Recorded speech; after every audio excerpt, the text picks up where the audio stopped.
Как известно, признание на европейском рынке сильно зависит от успешности выступления в гольф-классе. Заявка на лидерство в этом сегменте от корейской марки Kia получила название Ceed и продемонстрировала весьма хорошие результаты, сильно пошатнув позиции традиционных бестселлеров. А каковы эти автомобили на вторичке? О всех типичных неисправностях самого свежего третьего поколения Kia Ceed я сейчас расскажу.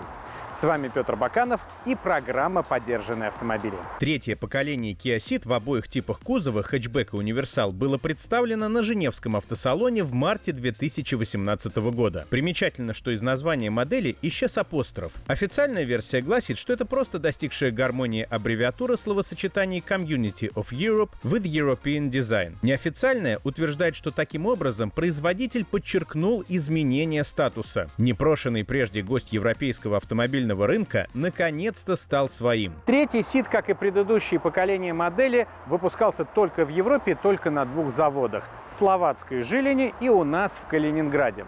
На Автоторе производство третьего Ceed стартовало во второй половине 2018 года.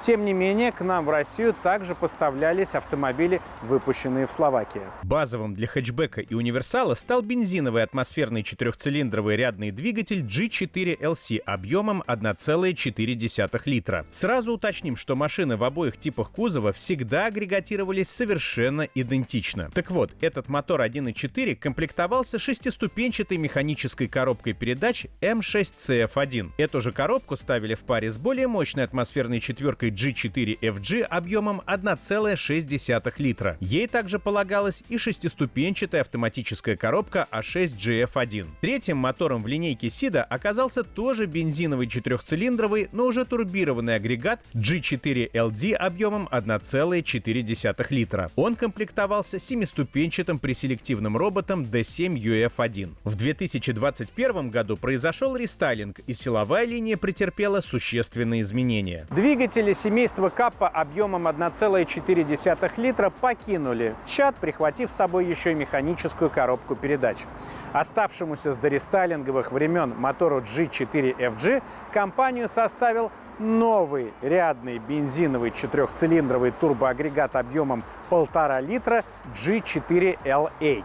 Он агрегатировался с вышеупомянутой семиступенчатой роботизированной коробкой. Однако энергичная молодость так и не смогла на равных конкурировать с опытностью. Самым популярным для третьего Ceed стал атмосферник 1.6. К сожалению, он оказался и самым проблематичным. Точнее, основная проблема у него одна, но зато какая. Уровень ее цитируемости в чатах и на форумах седоводов просто зашкаливает. Эта проблема связана с катализатором, который очень быстро начинает крошиться. Уже после 20-30 тысяч километров могли произойти радикальные разрушения начинки катализаторов, из-за чего двигатель терял тягу, машина отказывалась нормально ускоряться, а в выхлопной трубе появлялся белый налет. Диалог с представителями официального сервиса, как правило, проблем не вызывал. Осведомленные о системной болячке дилера в гарантийный период без лишних слов меняли сам катализатор и практически всегда еще и шорт-блок, поскольку в подобной ситуации он вряд ли выживал. Дело в том, что керамические частички сердцевины нейтрализатора,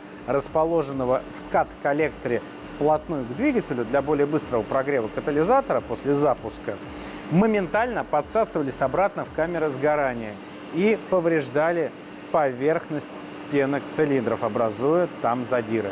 Хотя несколько счастливчиков в сети обнаружить удалось. Они обошлись только заменой катализатора. Его крошево по счастливому стечению обстоятельств пощадило поверхности цилиндров. Но подобных милостей от корейца с мотором G4GF ждать не стоит. Поэтому многие владельцы автомобилей Kia Ceed превентивно удаляли катализаторы, не дожидаясь трагических последствий, либо меняли их на универсальные. Да, может быть, менее эффективные, зато более долговечные. Так что, приобретая машину, уточните у прежнего хозяина, каким образом он обошелся с ее экологией. Менее распространенной проблемой, но все равно достаточно знаковой, был прогрессирующий масложор у особенно энергичных водителей, любящих поддать газку по поводу и без. Возникал он из-за того, что от больших и частых нагрузок цилиндры деформировались, постепенно приобретая форму эллипса. Также надо отметить, что в этом моторе нужно регулярно следить за состоянием дроссельной заслонки и впускного коллектора, регулярно выполняя их чистку. В противном случае плавающих оборотов не избежать. А после 90 тысяч километров нужно систематически осматривать по периметру клапанную крышку на предмет масляных запотеваний. Говорят, эта хандра неизлечимая, и замена прокладки лишь на непродолжительное время устраняет подтеки смазки. На чуть более долгий срок помогает замена самой крышки. Существует очень простой и удобный способ подбора смазочных материалов для вашего автомобиля. Это онлайн-сервис подбора масла от компании Rainwell, немецкого производителя горюче-смазочных материалов. Причем этот онлайн-сервис подбора масла позволяет подобрать продукт именно под конкретную модификацию автомобиля. Все очень просто. Выбираем марку, модель и объем двигателя. Система покажет масла, соответствующие допуску автопроизводителей, а заодно и прочие технические жидкости, которые подходят под модификацию именно вашего автомобиля. Марке Rainwell можно доверять.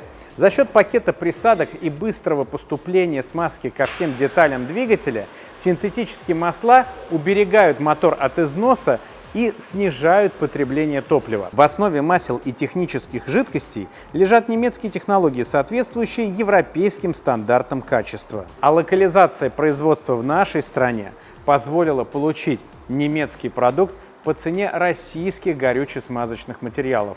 И, кроме того, что немаловажно, сейчас продукция марки Rainwell поставляется на сервисные станции официальных дилеров китайских автомобилей. Турбированный мотор 1.4 прославился на весь мир седоводов нагаром, который покрывал и клапаны, и свечи.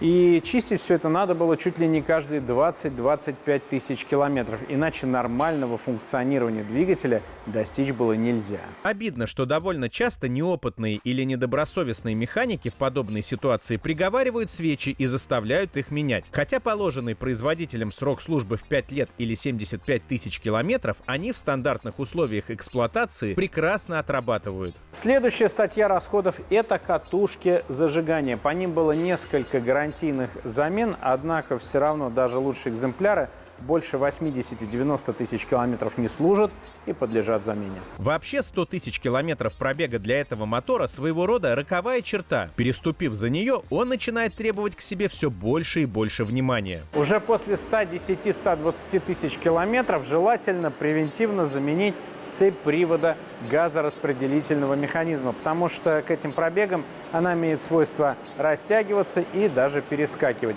Чем чреват перескок, наверное, объяснять не стоит, поэтому лучше не доводить до серьезных последствий и выполнить замену загодя. Также после 100-тысячного рубежа начинают умирать прокладки и уплотнение системы смазки, а также охлаждение. У многих владельцев третьего СИДа это вырабатывает условный рефлекс. Чуть ли не каждое утро после длительной ночной стоянки осматривать поверхность под автомобилем, выискивая следы потеков. А вот младший двигатель G4LC – крепкий середнячок. Он не блещет рабочими характеристиками, но и особых хлопот не доставляет. На нем можно долго и монотонно наматывать километры, лишь изредка вспоминая о необходимости регулярного сервисного обслуживания. Главное тут привыкнуть к его довольно шумной работе и ощутимым вибрациям. Только после 140-150 тысяч километров могут возникнуть серьезные проблемы, вроде вышедшей из строя помпы или возросшего масляного аппетита, вызванного износом поршневой группы. Также к этим пробегам могут начаться запотевания из-под клапанной крышки.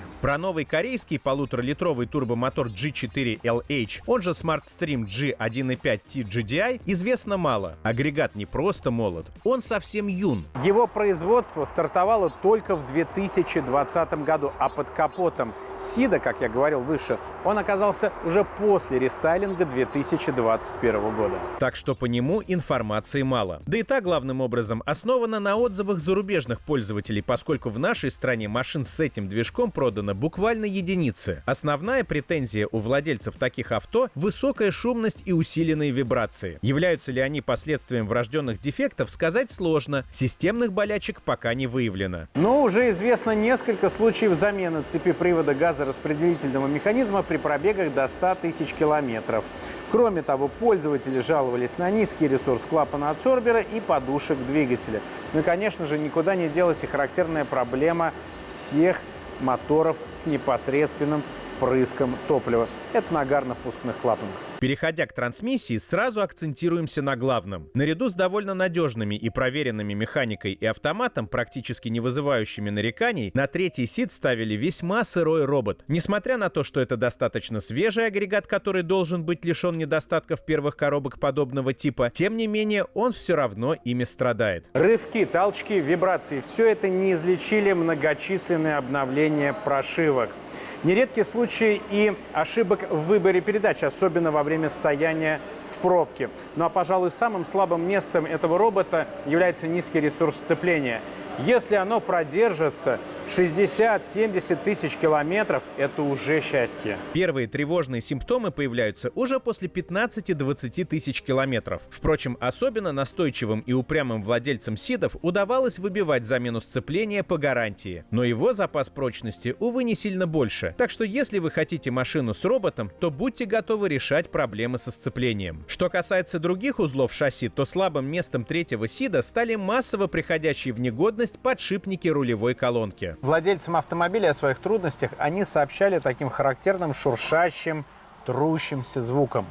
Некоторые также называли его жужжащим. От пробега эта напасть никак не зависела и могла возникнуть как на совсем новых автомобилях, едва откатавших 8-9 тысяч километров, так и на тех, у которых на одометре было уже 80-90 тысяч. Правда, тот, кто сталкивался с ней раньше, имел преимущество в виде гарантийного срока. Дилеры, зная о повальности данного дефекта, приступали к работе без каких-либо возражений в самые сжатые сроки. С тормозами у третьего СИДа тоже не все ладно. Дело в том, что для более эффективного разведения тормозных колодок инженеры применили здесь специальные пружинные скобы. По одной на верхнюю и нижнюю часть колодки.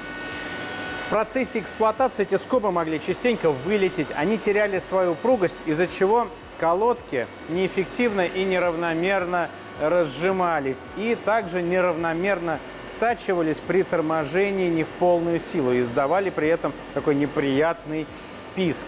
В итоге приходилось менять и комплект колодок, и ставить новые скобы. Случались глюки и с работой АБС, но деструктивного характера они не несли и в хроническую форму не переходили. Просто сами по себе изредка возникали в самых разных ситуациях и тут же пропадали. Что касается остальных деталей ходовой части, то здесь нет однозначного мнения относительно долговечности узлов. Например, ступичные подшипники на третьем СИДе имеют хороший запас прочности. Критичный износ обычно наступает где-то к 120 к 140 тысячам километров. Хотя известны случаи, когда они начинали гудеть и после 60-70 тысяч километров, но это скорее исключение из правил. А вот стойки стабилизатора на многих машинах теряли свою работоспособность уже к 20-30 тысячам километров. В более благоприятной ситуации они доживали до 50-60 тысяч, но печальный финал все равно был неизбежен. И он не зависел от стиля вождения или дорожных условий. Даже у самых аккуратных водителей, передвигающихся по ровному асфальту, они не выхаживали больше. Из других болячек отметим приходящий в негодность глушитель, который начинает тарахтеть и вибрировать. Производитель вроде бы как разобрался в проблеме и провел отзывную кампанию. Однако много третьих СИДов в нее не попало, поскольку проводилась она, прямо скажем, довольно странно. Вины не публиковались, машины на сервисные акции не приглашались,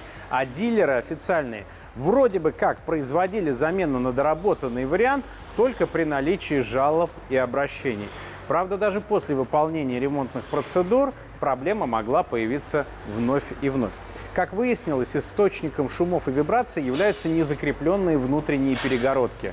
Их достаточно прихватить просто точечной сваркой, вскрыв банку. В конечном итоге для полного устранения дефекта именно эту процедуру производитель и рекомендовал выполнять дилерам на автомобилях обратившихся клиентов. Эх, если бы и с другими проблемами третьего СИДа можно было бы справиться таким же простым способом, тогда этой в целом интересной машине цены бы не было. Но приходится посещать сервисы, выбивать гарантийные услуги и регулярно выполнять профилактические осмотры, что, конечно же, добавляет неудобств.